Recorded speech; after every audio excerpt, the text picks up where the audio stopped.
Hi everybody, I just got done grading the week 6 activities and I wanted to make this video to talk about navigation in our course because all of you have these different pathways of navigating the online class, and I really loved reading how you navigate, because I'm just guessing when I create an online course how you're going to access that.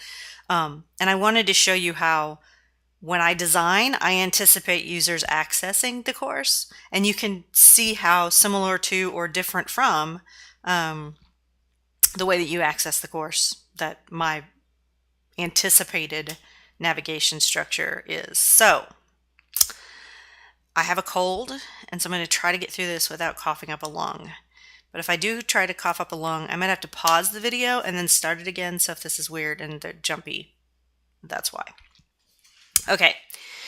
So here's how I access the class, basically. This Gmail tab is always the first tab I have up. I work in Chrome, and when I go in to start working, depending on what it is, I'll either go directly to the website or I'll go to Classroom.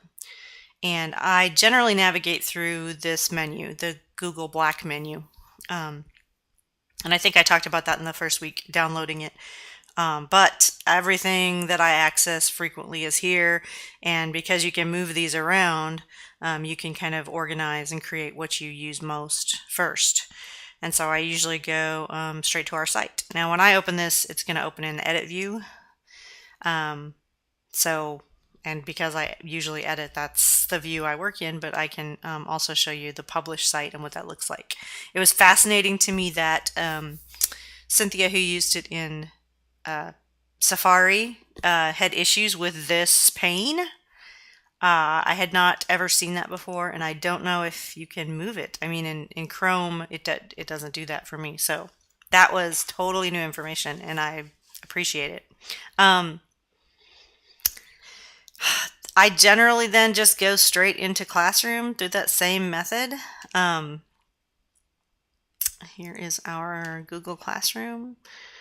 And I struggle with this, and several of you mentioned that it felt kind of zigzaggy. The class felt zigzaggy to you, like you were going back and forth a lot. And I don't know how to deal with that because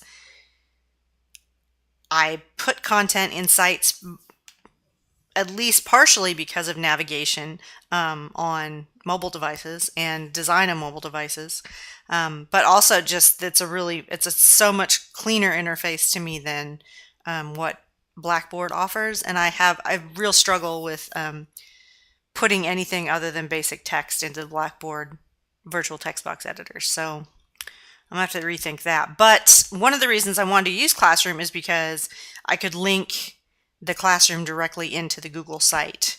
And I'd hope that would be easier. And I think some of you mentioned that you were able to go directly to these threads and open them in a new window, and that was helpful. But one of the things I hadn't thought about was navigating back to the site after you get into Classroom, or getting back to your Gmail once you get into Classroom, because like several of you said, I just work with multiple tabs, and I've gotten used to that over the years.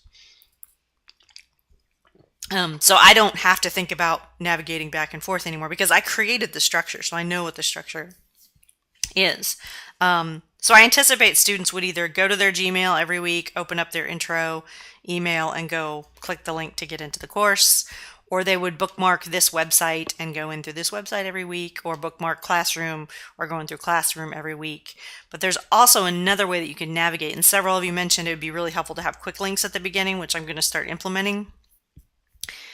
But there's also a course schedule, and no one mentioned this, which is interesting because it's the first class where I've not had a single student talk about navigating from the schedule. So I'm thinking I must not be emphasizing as much as I normally do. But in your About section, which no one mentioned either clicking on, you have a link to the schedule.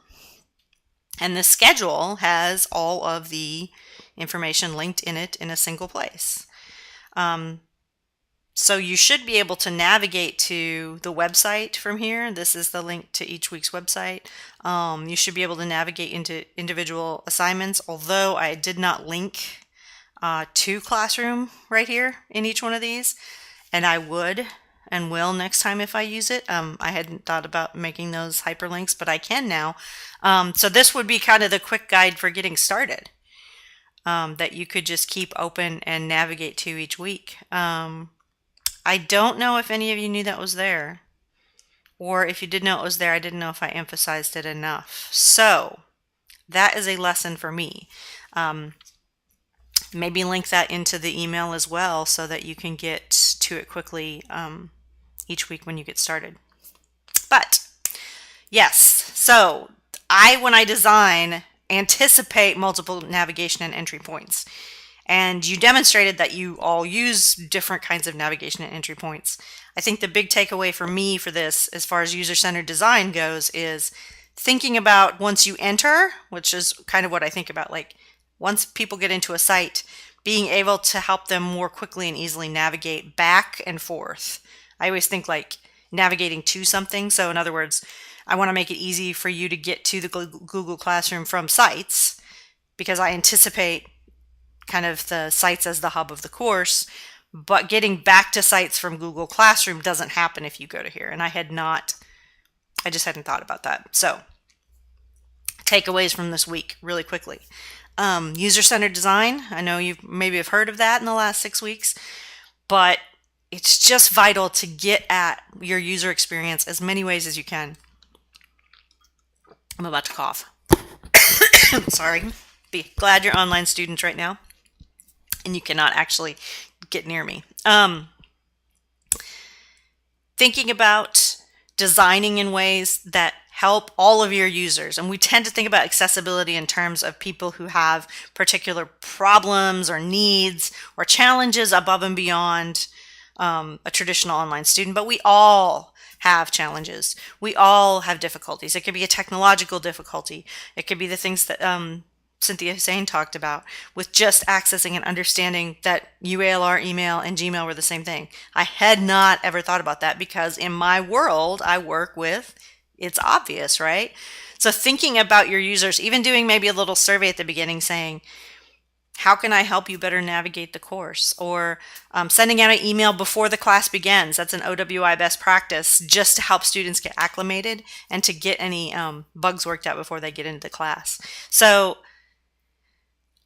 it's vital just to understand and think about and think through how your users encounter the course and seeing how your users encounter the course, because it becomes rote and tacit for you because when you start doing it over and over and over. And it has for me. I mean, I've taught online for 12 years.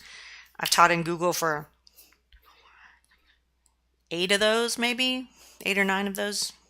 8 of those years. So these are all things I do without even thinking. They're like breathing for me. So seeing you all navigate and thinking about those things that you need helps me to be better in course design.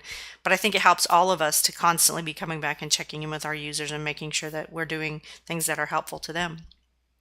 I hope that clears up some things. I don't know.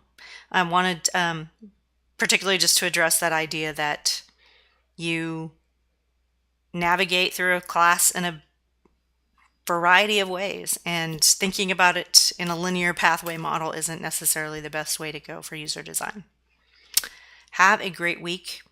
I hope you all are able to do your 7.1 revisions and implement the stuff that we talked about in week 6.